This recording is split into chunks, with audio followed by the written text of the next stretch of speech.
Smith knew how much he earned. He did not know where it went. That difference bothered him. Every month ended the same way. Salary deposited, bills paid, card swiped, balance lower than expected. Nothing dramatic, no gambling, no luxury shopping sprees, no reckless decisions. Yet, his savings barely moved. It felt like trying to fill a bucket with a small, invisible crack. He decided to test something simple. For 30 days, he would track everything. Not estimates, not rounded numbers.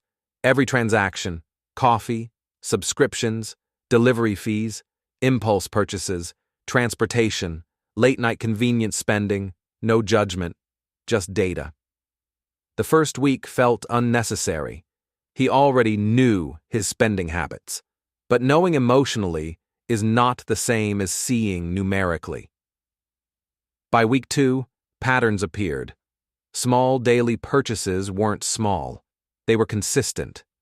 Consistency turns minor expenses into structural leaks. 3 coffees a week. 2 food deliveries. Streaming services he rarely used. App renewals he forgot about. Individually harmless. Collectively expensive. He categorized everything. Fixed expenses, rent, utilities, phone, variable essentials, groceries, transport, discretionary spending, lifestyle, convenience, impulse. The surprise wasn't rent. It wasn't groceries. It was convenience. Convenience was draining his margin. Speed had a cost. Comfort had a cost. Inattention had a cost. And most of those costs were automated. Auto renewals, stored cards, one-click purchases. Frictionless spending creates invisible leakage. He realized something uncomfortable. He wasn't overspending emotionally. He was overspending passively. There was no pain signal, no moment where he felt, this is too much. Because each decision was isolated.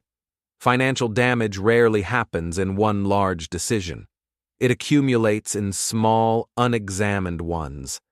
By the end of 30 days, he reviewed the total. The number wasn't catastrophic, but it was revealing. If redirected, those minor expenses could fund an emergency buffer, could reduce stress, could create breathing room. And that's when it clicked. The problem wasn't income, it was awareness. Untracked money feels infinite in motion and scarce at the end.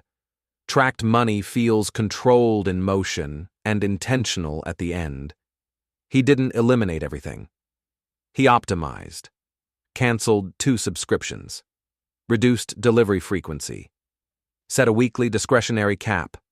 Created a simple spending dashboard. Nothing extreme, just visibility. And visibility changed behavior automatically. When you see the number before swiping, you pause. Pause creates evaluation. Evaluation creates control. Control creates margin. He also discovered something deeper. Tracking expenses wasn't restrictive. It was stabilizing. Uncertainty creates anxiety. Clarity creates confidence. Now, when his account balance shifted, he knew why. No more guessing. No more end-of-month confusion. Just cause and effect. He stopped asking, why am I not saving more? He started asking, is this expense aligned with my priorities? That single shift transformed spending from reaction into strategy. Money stopped disappearing. It started flowing with direction. He understood the real lesson. Income builds potential. Awareness builds power. Because you cannot optimize what you refuse to measure. And once you measure it, you no longer wonder where it goes. You decide.